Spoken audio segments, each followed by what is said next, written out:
mutual fund industry goes to Supreme Court on Monday. At the heart of the case, whether or not funds are being fair to shareholders when they're setting fees. In today's Call of the Wild, should government enforce fee limits on financial advisors?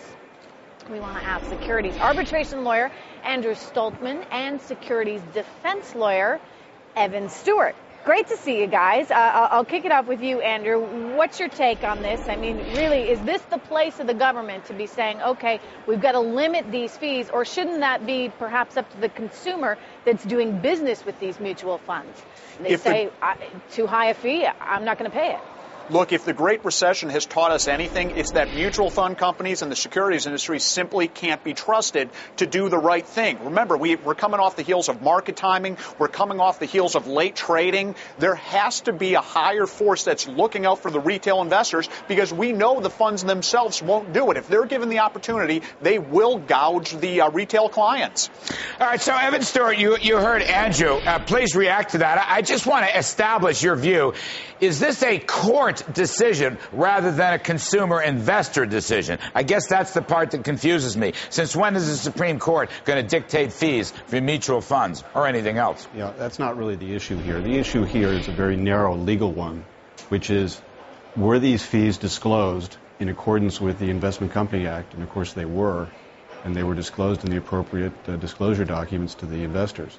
So that's the very narrow legal issue, and every court, the district court, the Seventh Circuit that's looked at this, said, regardless of what legal standard, the fees were appropriate.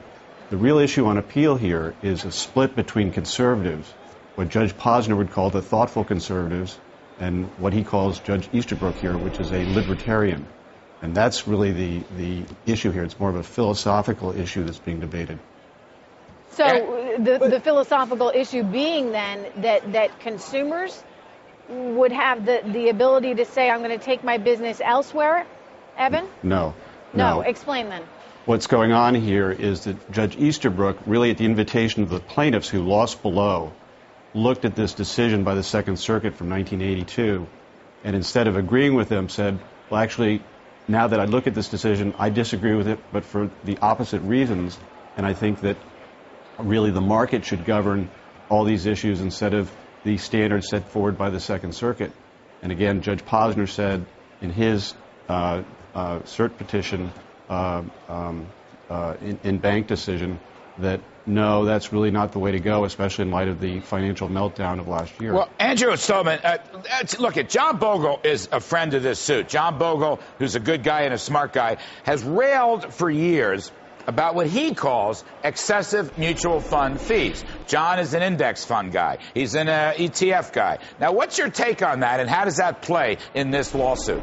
Well, it's huge because, and it's not just Mr. Bogle. It's also the SEC. It's also the state securities commissioners. It's also AARP that are all lining up behind the plaintiff's view in this case. It's so much more about disclosure. These funds have got to be reasonable. And just because I disclose to a client, let's say an 85% contingency fee, that doesn't make it right. Yes, but Andrew, that's the client's choice to partake in that business. I mean, there have been numerous studies, and a lot of mutual fund folks get mad at me when I bring this up, but the reality is over a 20-year time period, it is incredibly difficult to beat an S&P index fund. I mean, that's the reality of it. And part of that has to do with all the fees that they're charging you. So for my money as an investor, I say, well, why not just put your money in an S&P index fund, leave it there why would you want to pay all those fees?